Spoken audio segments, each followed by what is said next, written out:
son is racing.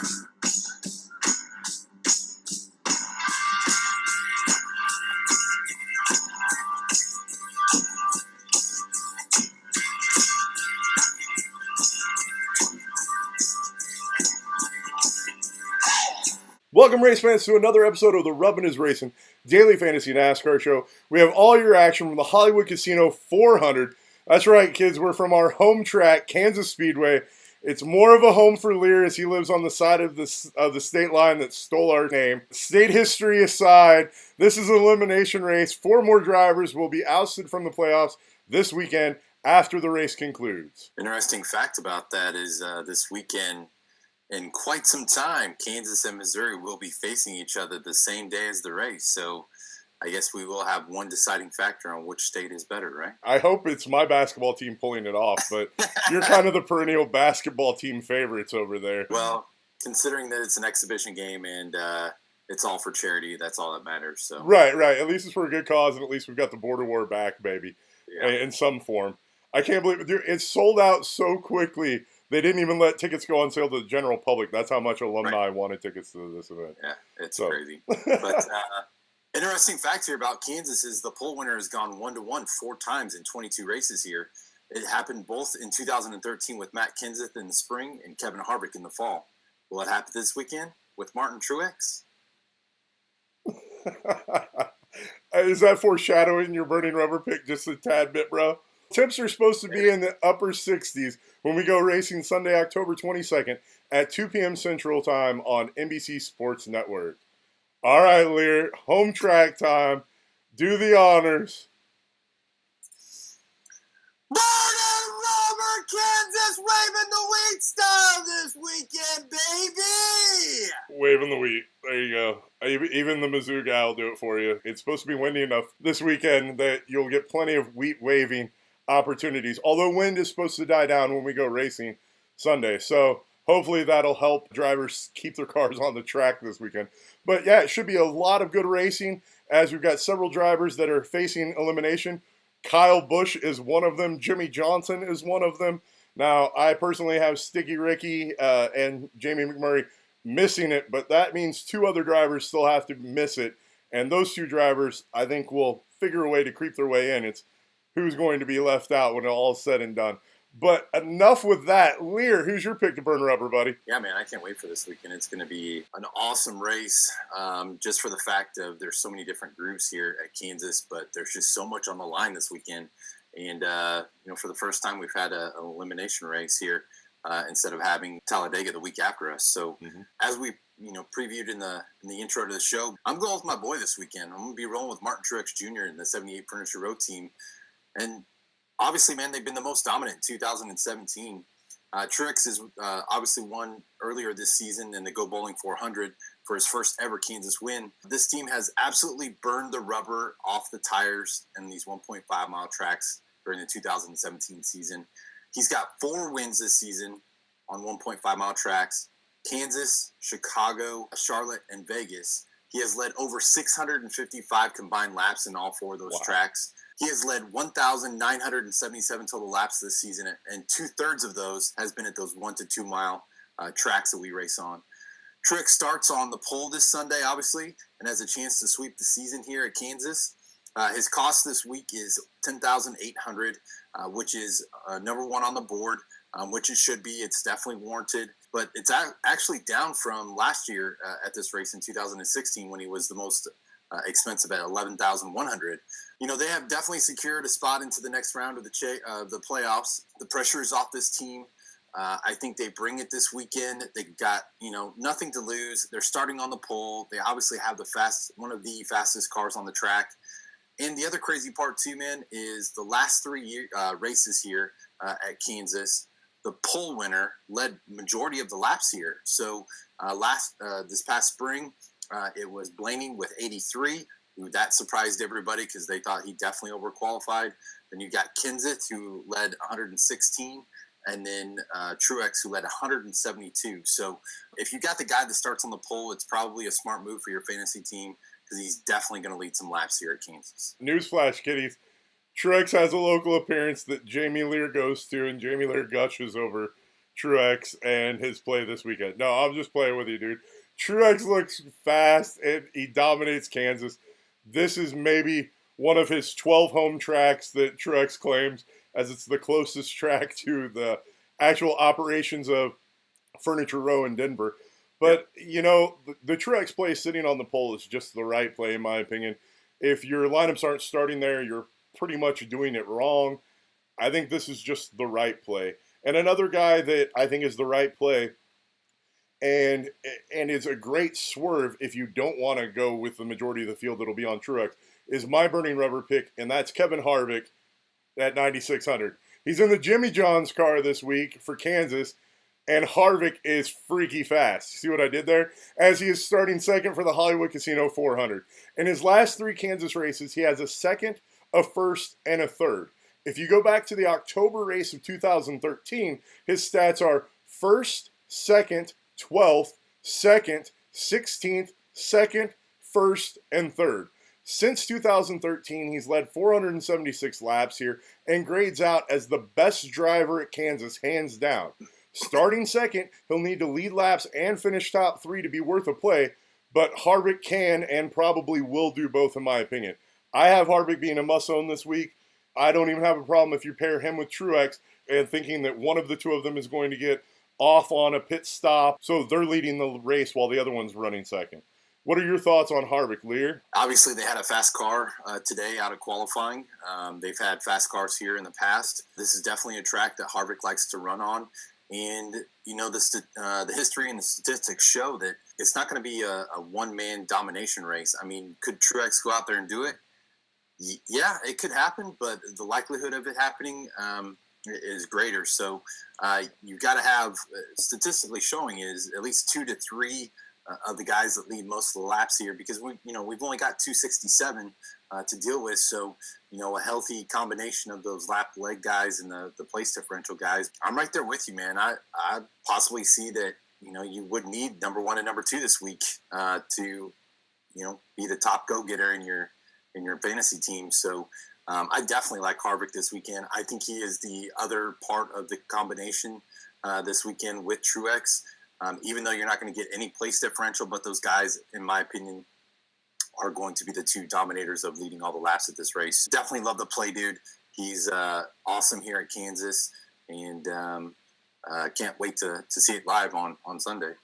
Right. Now, kids, it's time for the bonus dominator, burning rubber pick, and that is the Blaney situation at 8,500. Look, kids, he qualified third, but his qualifying time is, quote, being disallowed as, quote, the package tray did not maintain its original shape during post-qualifying inspection. If Blaney's qualifying time is indeed disallowed, he will be scored starting 40th and will be a must-own free square that you're going to have in your lineups. Now, all this information came out right after qualifying, and we still don't have official word. But the way NASCAR has scored this in the past, when someone's qualifying time is disallowed, they start 40th for the scoring purposes of fantasy NASCAR. So if that's the case, you're going to just need to plug Blaney into your lineups and view it as a free square and move on. Lear, your thoughts on Blaney's time being disallowed? I think it's crazy, but you just want to throw that out the window. Even if he does start at that time, I mean, 1, he wasn't that far off the pace, but 2, dude, he's only got 5 starts here. He's got 2 top 5s, and that's the highest out of all the tracks that he's raced at, and that's a darn good statistic when it only comes out of 5 races. And he's got 3 top 10s. So the dude obviously loves racing here at this track.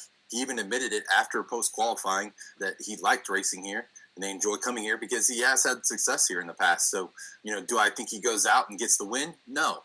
But, you know, is he a possibility that you need on your fantasy teams this week? Yeah. And, you know, if he definitely gets to that point where they have him starting from the 40th position, I mean, that's a free square, no-brainer play. Yep, but keep in mind, guys, DraftKings has been fairly good about putting the driver's starting position next to the driver. Yep. I would assume that will update sometime tonight or tomorrow, but just make sure that DraftKings is actually going to score that properly. We don't want you to get to put yourself in a bad position. But like I said, his history shows us that he will be scored going from the 40th position because, like I said, when they disallow your qualifying time, it's like you didn't even go out and run.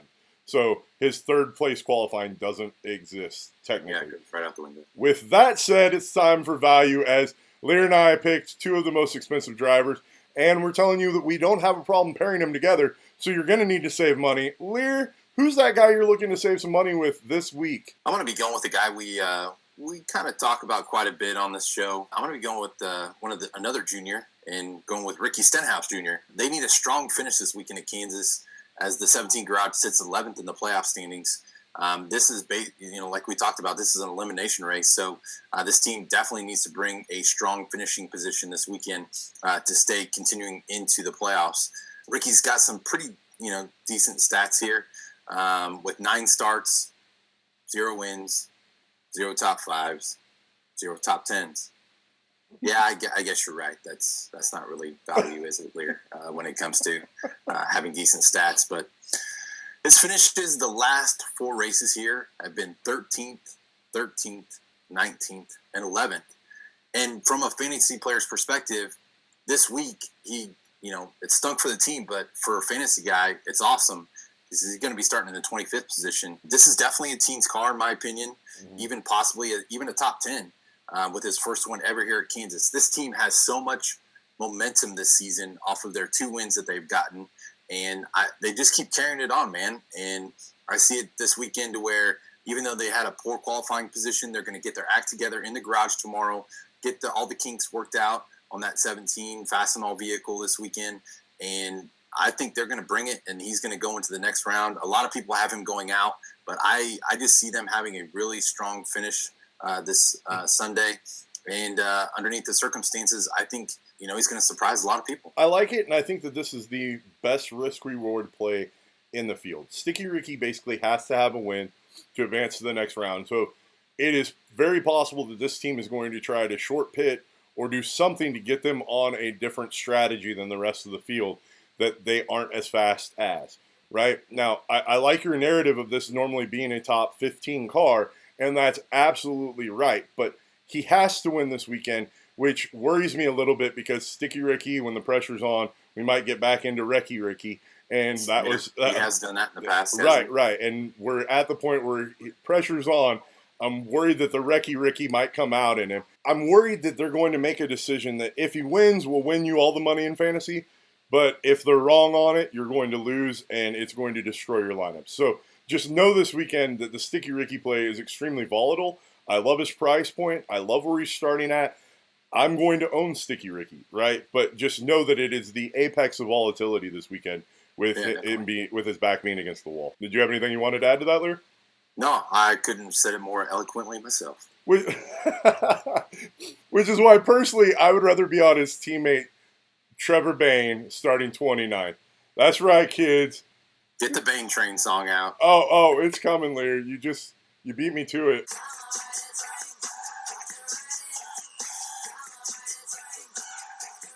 That's right, kids. It's time to ride the Bayne Train.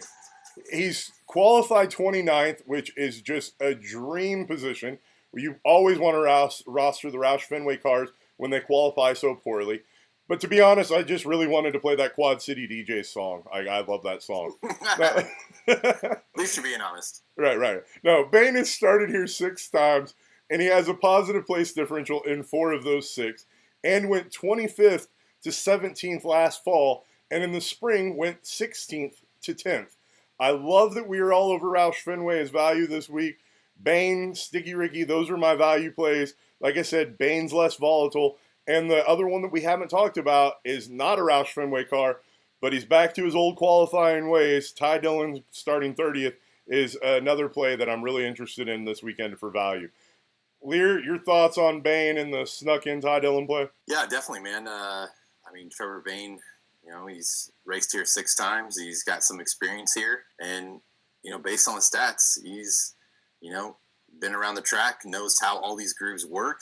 And, with the 2, especially the spring race where he finished 10th, he's had a couple surprises this year as well. So I definitely wouldn't be surprised if, they get up there in the teens. And he's definitely a guy that you got to consider to put on your lineup because that could be up to at least 15 place differential. And those points would be huge. So the same thing, with Ty Dillon, both of those guys offer some great value at those starting positions at 29th and 30th. All right, Liehr. we've kind of ran through quickly the burning rubber and the value segment. Who are the drivers that we've left off our list so far that you're really on this week? Well, obviously, you got Matt Kenseth starting fourth. He has some really great history here at Kansas. He's one of those guys that's one of the higher active winners. He's got 2 wins, 7 top 5s out of 23 starts, and 13 top 10s. So, but starting from fourth, man, this race last year, he led 116 laps. So he has a chance to sneak by those guys in Harvick and Truex and Blaney to, try to get up there to the front. But I just think the way that this track is laid out, they do the restarts. The guy always on the outside is going to get the advantage. And then it gets kind of crazy, man, on restarts here. They spread out, get 3 wide going into the turn, and it can get nutty. So there's going to be attrition this weekend, and you definitely have to be prepared for that. And this is one of the only mile-and-a-half tracks that are on the circuit that actually, obviously we had Almirola here last year, in the spring with Danica Patrick that got into the wreck that took him out for, a handful of races, breaking his back. So, there's definitely going to be attrition here. And in my personal opinion, I probably will not have any exposure to Matt Kenseth. I'll take the risk there. One guy, obviously, that you got to be conscientious about, and that's Kyle Busch in the number 18 M&M's Halloween edition. Looked like they were struggling a little bit towards the qualifying run today. Almost, didn't make it into the second round. So, and then you got Jimmy Johnson starting 13th. You can never count out the Hendrick number 48 and what they've got up their sleeve now that, they're on the brink, man. And this is one of those tracks where they've got to show up and they've got to perform if they want to move on. So the pressure is on Jimmy Johnson, but he is a 7-time champion, and there's no coincidence in that. So then you got Kyle Larson, who's had a fantastic 2017. So again, it's one of those kind of pick your poison weeks where you've got a lot of good guys starting in the teens and even some in the early 20s with, Casey Kane. You got Earnhardt starting in 20th. He's had some fast cars here in the past. But what Dale is this that showed up this weekend? I don't know. And I would just say go ahead and fade Chase Elliott, as he seems to always have something major happen here, even though he's in a position where they've been fantastic, man. The last handful of weeks, they've been an amazing garage. But every time we've been to Kansas, which is the last handful of races, that car is going to the garage or several laps down for some reason. Yeah, no, I was really glad that you brought up the Kenseth situation, because Kenseth, who's lost his ride, is most likely going to be racing and possibly eliminating his teammate Kyle Busch from the playoffs if he does well, right? He and Rowdy are both on the edge on the outside looking in, and that is an interesting situation. As Liehr said, he's going to make the decision to fade him. I think you could get a car in Kenseth extremely low owned this week that has a chance to win and has a chance to get into the playoffs, and it could put you on an island fantasy-wise. I don't know how much exposure or if any that I'll have to Kenseth, but it's definitely a car I'm going to keep my eyes on during practice 2 and practice 3. Going to the garage segment is where we get to talk a little bit of trash on maybe it's a driver, maybe it's a team, maybe it's DraftKings, or maybe something a little bit different, as you're going to see from me this week. Liehr, who are you talking trash on and sending to the garage this week, buddy? Man, I'm going to be going with a guy that, I don't know, it just seems like he's had a rough handful of weeks. He's actually performed pretty well the last 2 weeks, but before then he was really kind of struggling. But I'm going to be going with Denny Hamlin in the number 11. Hamlin and those guys, they currently sit 5th in the playoff standings, and ironically, he starts 5th this weekend. He's basically had very minimal success here with a win way back in 2012. This track is with starts of 5th, 3rd, 7th, and 7th, so obviously he's always qualified well, but with finishes of 2nd, which that's an anomaly, 37th, 15th, and 23rd, he's only led 1 lap in those last 4 races. In 18 total starts here, he's got only 69 laps led. He's got 4 top 5s and 5 top 10s. His cost this week is $8,800. So from a distance, it may appear that this is a great bargain for you and your fantasy team. But I promise you, it's just a mirage. It's not real. It's not true. Just stay away from the ham bone this weekend. He even said in his post-qualifying comments that he's already looking forward to the race in Martinsville. So I think in his mind and their team's mind, they've already solidified them going to the next round of the playoffs. But for some reason, he just doesn't perform well here at Kansas. And I don't know what it is exactly to pinpoint it on, what causes that. But obviously in his last 3 races here, he has not performed well at all. The Hambone has been having issues at Kansas. That's why I wouldn't play him either. Like I said, if I was going to take a risk, I would take it on Kansas with his back against the wall up there. I just like that play better, and that'd be the route I go. I'm not sending a driver to the garage this week, guys. Now, you may send that a cop-out, but I am going to send NBC to the garage. And the reason why is after Talladega was the highest viewed race in literally years. I mean, and Liehr, it's amazing, right? The more people watch it when it's on one of the main networks as opposed to NBC Sports Network. We're back to NBC Sports Network. And if that decision in and of itself wasn't bad enough, we're still being forced to watch NBC Sports Network's practice coverage. And that practice coverage that we can watch is when they aren't punting it to the web only or to CNBC or to MSNBC to watch soccer or some other random sport. I feel like NBC just doesn't have a priority for NASCAR, and that's a problem. And when they cover practices, we have what may be the worst designed practice coverage of any sporting event ever, and it's starting to drive me insane. Practice is not about practice or the cars or the way they're running on the track. It's literally a warm-up run for them for their Sunday race broadcast. And, I have a problem when Fox is doing such a wonderful job during the practices, showing us breakdowns of cars, telling us who on the track is in qualifying trim, who's not in qualifying trim, who's in race trim, who's running trying to get group laps out.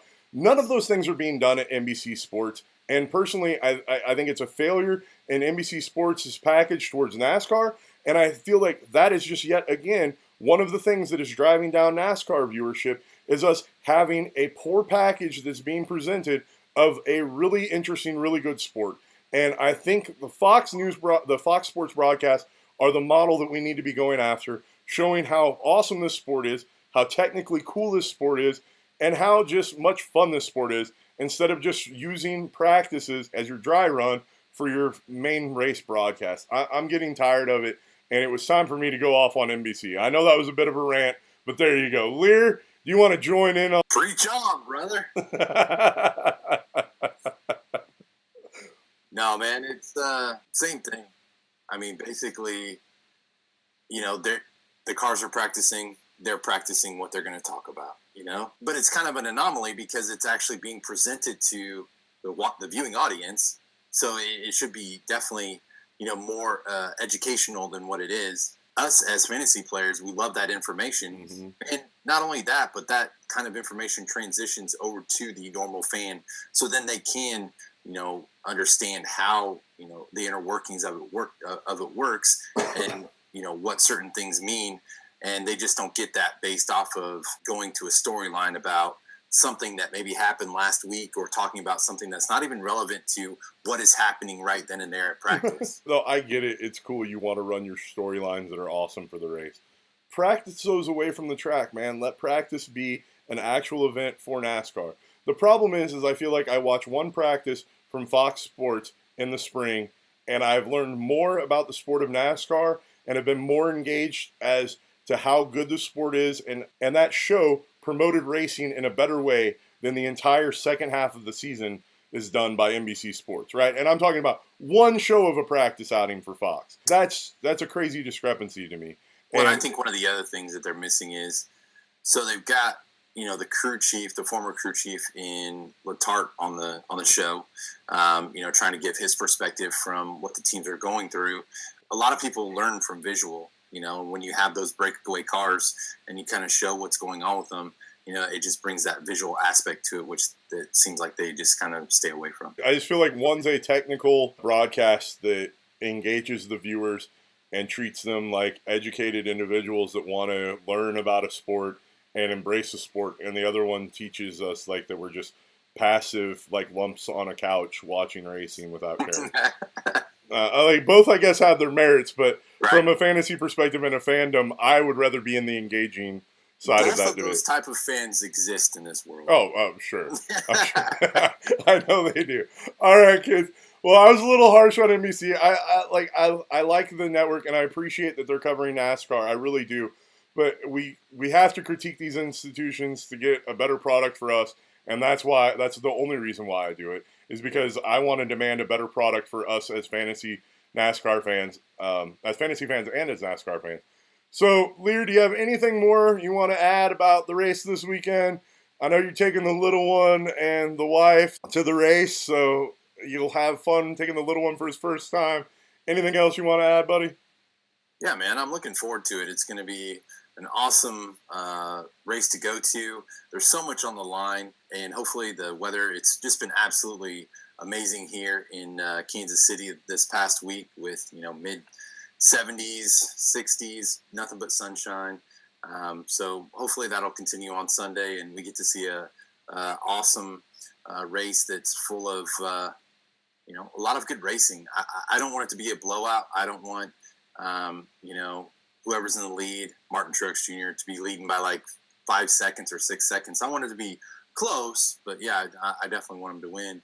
But the memory that I'm going to have with my family is going to be something that I'll always cherish and I'll never forget. So, but it's going to be fun. We're going to go on the infield and enjoy that, and then make our way up to the seats and watch it from the stands, and should be a great time. You've never said that going to the races with me is a memory you'll never forget. Well, I can't forget those, man, because we have so many fun times there, and Oh man, no, kids, it's going to be a great weekend for racing. Concert was better when you and I went. Smash Mouth is opening up this weekend. Oh no, tragic. That's bringing the early '90s back into the game. That is awful, dude. Eddie Money was still the best by far. Oh yeah. Take me home tonight. All right, kids, have a great week. Thanks for tuning in. As always, remember to like, share, subscribe, and let's win some money. Yeah, let's do it this weekend. Have a great weekend, everybody. Thanks for watching. Bye.